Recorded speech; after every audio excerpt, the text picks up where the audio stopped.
এটা তারা চিন্তা করেননি যে বিগত 4 মাসে সরকারের গৃহীত পদক্ষেপের কারণে এনবিআর এর আগের যে 24-25 সালের বাজেটের শেষ 4 মাস তার তুলনায় সিগনিফিকেন্টলি উল্লেখযোগ্যভাবে রাজস্ব আদায় বাড়িয়েছে।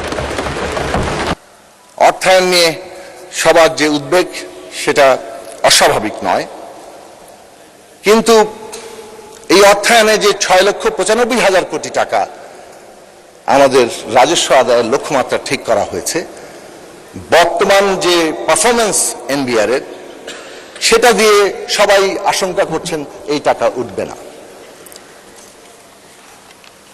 এবং এমনকি কোন কোন সদস্য বলেছেন যে আমরা তো প্রায় 1 লক্ষ কোটি টাকা নতুন করে ঋণ নিয়ে ফেলেছি।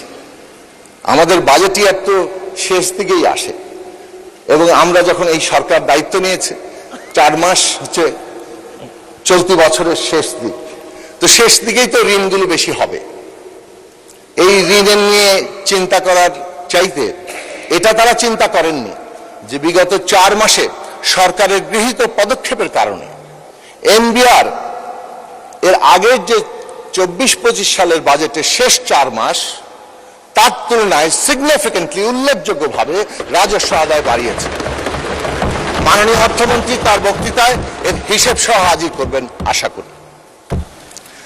আমরা কি কি পদক্ষেপ নিয়েছি? বাংলাদেশে কর জালিয়াতি, কর রেয়াত দেওয়া, কর ফাঁকি দেওয়া, এইসব কারণে আমাদের প্রয়োজনীয় রেভিনিউ আসে না।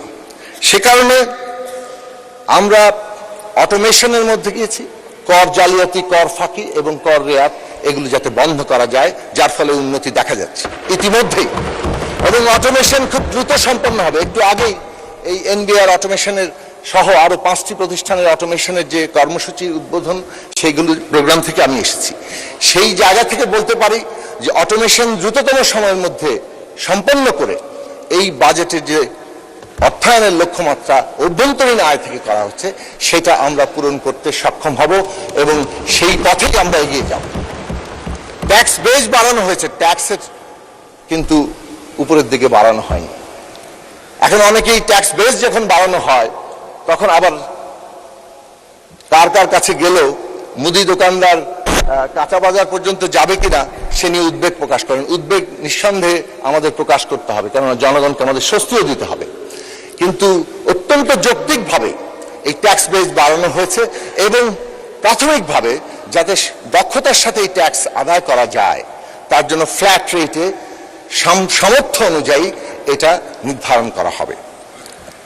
এবং সবশেষে যেটা বলবো যে এনবিআর রাজস্ব আদায়ের ক্ষেত্রে নীতি নির্ধারণ এবং বাস্তবায়ন দুটোকে আলাদা করে, নীতি নির্ধারণকে পুরোপুরি আমলাতন্ত্র মুক্ত করে এই বিষয়ক বিশেষজ্ঞদের নিয়ে এই নীতি নির্ধারণী জায়গা তৈরি হবে। কারণ বাংলাদেশে রাজস্ব আদায়ের অন্যতম সংকটের উৎস হচ্ছে এই রাজস্ব নীতির জায়গা।